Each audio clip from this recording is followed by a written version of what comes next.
नमस्कार साथियों, मैं राहुल एजुटॉक से दोबारा से आ चुका हूं आपके सामने। देखिए, जैसे कि कुछ बच्चे पूछ रहे थे कि एनटीपीसी का पूरा ब्यौरा बताइए, किस तरीके से फॉर्म अप्लाई करेंगे, क्या क्या इसमें सब्जेक्ट होते हैं, क्या एज रिलैक्सेशन मिलेगा या नहीं, क्योंकि कोविड के पहले आई थी ये वैकेंसी, ठीक है ना। 2019 में वैकेंसी आई थी और 2019 में ही ग्रुप डी से मैं सिलेक्टेड हूँ। 2019 में ही एनटीपीसी आई थी, दोनों ही एग्जाम 2019 में आए थे, ठीक है। उसके बाद 2022 में इनका एग्जाम हुआ, उसके बाद ये वैकेंसी दोबारा रिपीट नहीं हुई। तो गवर्नमेंट को एज रिलैक्सेशन तो देना ही था, तो उन्होंने दिया भी है। तो जिन बंदों की भी एज कम थी या एज में वो रिलैक्सेशन नहीं मिल रहा था, परेशान ना हो, पूरी इंफॉर्मेशन बताने वाला हूँ, मेरे साथ जुड़े रहिए, एंड तक मेरी वीडियो को देखिए एंड देखने के बाद फिर फॉर्म अप्लाई कीजिएगा। अभी फॉर्म की डेट नहीं आई, बट हम इसमें बात कर लेंगे कब कैसे डेट आएगी, कब नहीं आएगी, ठीक है। तो देखिए, बात कर लेते हैं कि रेलवे एनटीपीसी 2024 में जो टोटल अभी पोस्ट गवर्नमेंट ने दी है वो है 10,884, ठीक है। ये हिंदी और इंग्लिश माध्यम जो भी सीबीएसई बोर्ड से किया हो क्वालिफाई, उसने 12th और ग्रेजुएशन या फिर 12th इसने यूपी बोर्ड से किया हो, जैसे कि कोई भी बोर्ड किया हो, उसमें कोई दिक्कत नहीं है। अब बात कर लेते हैं कि ये एलिजिबिलिटी क्या रहेगी। इस फॉर्म को डालने के लिए दो तरीके के लोग इस फॉर्म को अप्लाई करते हैं। एक 12th बेसिस पे, जो 12th पास हुए हैं वो भी डाल सकते हैं एनटीपीसी, क्योंकि एनटीपीसी का जो फुल फॉर्म होता है वो नॉन टेक्निकल, मतलब उनको टेक्निकल वर्क आपसे नहीं कराया जाएगा, सिंपली आपको जॉब दे दी जाती है आपके एग्जामिनेशन क्वालिफिकेशन के बाद, और हल्का सा मेडिकल होता है, ठीक है। बात कर लेते हैं एलिजिबिलिटीज में। चाहिए 12th पास आपको होना चाहिए, जो कि 50% मार्क्स आपके होने चाहिए 12th में। ग्रेजुएशन लेवल पर भी यही कहानी है, आपको 50% अंक होने चाहिए। 50% भी आपके नहीं है तो आप इस फॉर्म को नहीं डाल पाएंगे। तो ये जो एलिजिबिलिटी है एनटीपीसी का, इसमें अलग अलग पोस्ट पे भर्ती होती है। जैसे कि कुछ पोस्ट है स्टेशन मास्टर, गुड्स गार्ड, उनके जो बड़ी पोस्ट हैं, ठीक है ना, जिनका जो ग्रुप बी में आने वाली जॉब है, ठीक है ना, वो आपको ग्रेजुएशन लेवल से डाल पाएंगे। तो जिनकी ग्रेजुएशन है वो ग्रेजुएशन से भी डाल सकते हैं, और उनको अगर चाहते हैं कि मैं 12th में भी डालना चाहता हूँ तो 12th का भी डाल पाएंगे। लेकिन जो 12th में है वो ओनली 12th वाला ही फॉर्म अप्लाई कर सकते हैं, ठीक है। बात कर लेते हैं क्या सिलेबस है, कैसे क्या पेपर होगा इसका। इसमें सीबीटी 1 और सीबीटी 2 बोथ आर एग्जामिनेशन, ठीक है। सेक्शन फर्स्ट जो होता है उसमें आपसे 3 सब्जेक्ट इसमें मेजर हैं जो रेलवे के सारे एग्जाम में अप्लाई होते हैं, जैसे कि मैथमेटिक्स, जनरल इंटेलिजेंस और रीजनिंग एंड जनरल अवेयरनेस, जिसमें जीएस वगैरह का पोर्शन पूरा होता है, ठीक है। मैथमेटिक्स के 30 क्वेश्चन पूछे जाते हैं आपके, जो 1 नंबर का एक प्रश्न रहता है, ठीक है। जनरल इंटेलिजेंस और रीजनिंग का वो भी 1 नंबर का एक ही प्रश्न रहता है। 30 क्वेश्चन पूछे जाएंगे। सबसे ज्यादा क्वेश्चन आते हैं जनरल अवेयरनेस जीएस, क्योंकि वो पोर्शन काफी ज्यादा बल्क हो जाता है। जैसे कि इसमें आपका पॉलिटी भी आ गया, ठीक है, करंट अफेयर भी आ गया, जनरल साइंस भी आ गई। तो इस तरीके से 40 क्वेश्चन 40 नंबर के, 90 मिनट का आपको समय मिलेगा, यानी कि 1.5 घंटे का आपको समय मिलेगा, और ये आपको पेपर अटेम्प्ट करना है।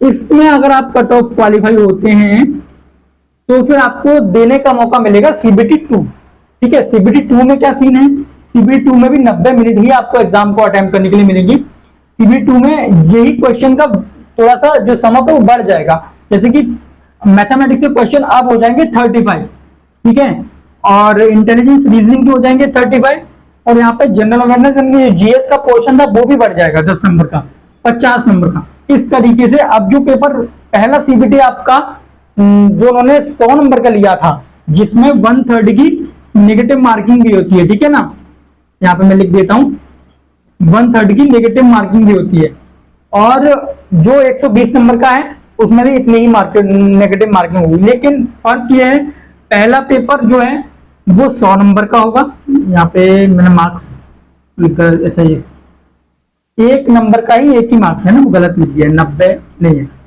100 क्वेश्चन है और 100 ही नंबर के हैं, ठीक है।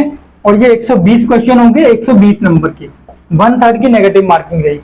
तो सीबीटी 1 क्वालिफाई करोगे, देन सीबीटी 2 क्वालिफाई करोगे, देन एक मेडिकल होगा। जो कुछ पोस्ट है जिनके साइको का भी टेस्ट होता है, जैसे कि जब आप स्टेशन मास्टर, वो ग्रेजुएशन वालों के लिए। बात कर लेते हैं 12th और ग्रेजुएशन दोनों का यही सिलेबस है और इसी तरीके से एग्जाम होगा। बस फर्क इतना हो जाएगा कि जो ग्रेजुएशन लेवल से फॉर्म भर रहे हैं उनका थोड़ा टफ आएगा सिलेबस में, ठीक है। सिलेबस यही है, क्वेश्चन में टफ आएगा और पेपर चेंज हो जाएगा टोटली, ठीक है ना। बाकी जो 12th क्लास से लेंगे वो इसी तरीके से एज रिलैक्सेशन के ऊपर बात कर लेते हैं। 18 से लेकर 30 साल इसमें नॉर्मल रहता है, लेकिन कोविड के कारण मैंने आपसे कहा तो 3 इयर्स का वो रिलैक्सेशन दे रहे हैं।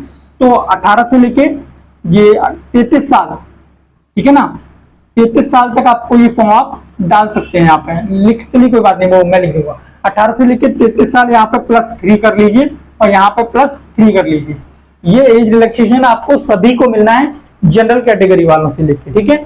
बाकी जो ओबीसी, SC, ST, बाकी आप जो रहता ही है 2-3 साल का जो एज रिलैक्सेशन मिलता है वो आपके सर्टिफिकेट के अराउंड मिलेगा, ठीक है।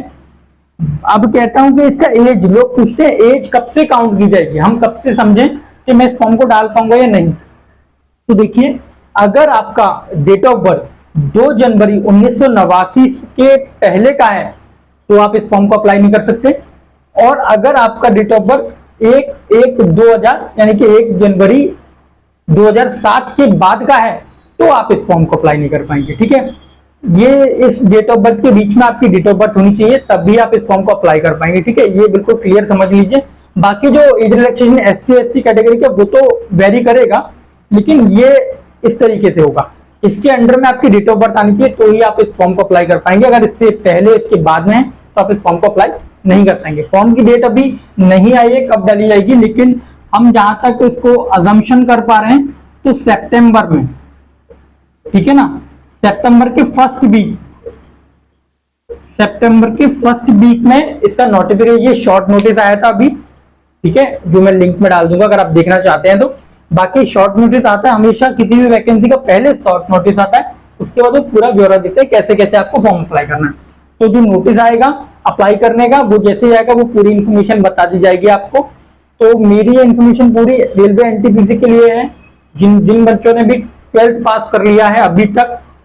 10th वाले इसको नहीं डाल पाएंगे, 10th वालों के लिए ग्रुप डी की वैकेंसी आने वाली है, वो भी बहुत जल्द आएगी, उसके बारे में हम बता देंगे। अभी आपको NTPC के बारे में इन्फॉर्मेशन पूरी दे दी है, किस तरीके से फॉर्म डालना है, किस तरीके से कैसे अप्लाई करना है बता दिया है। एज का रिलैक्सेशन भी आपको बता दिया है कि आप कब डालेंगे, किस एज का बंदा इस फॉर्म को डाल सकता है। सिलेबस यही रहेगा, बहुत छोटा सा सिलेबस है। बाकी आप एजुकेशन पढ़ाई पे ध्यान देंगे, इजीली एग्जाम निकल जाता है। 10,884 वैकेंसी है, अलग अलग पोर्शन में है, वो मैं नोटिस में डाल दूंगा कौन सी वैकेंसी, किस पद पे कितनी वैकेंसी, ठीक है। बाकी आप जुड़े रहिए, मेरे चैनल को सब्सक्राइब कर लीजिए अगर आपको अच्छा लगता हो मेरा वीडियो, मेरी इन्फॉर्मेशन, देन ठीक है। नमस्कार, धन्यवाद।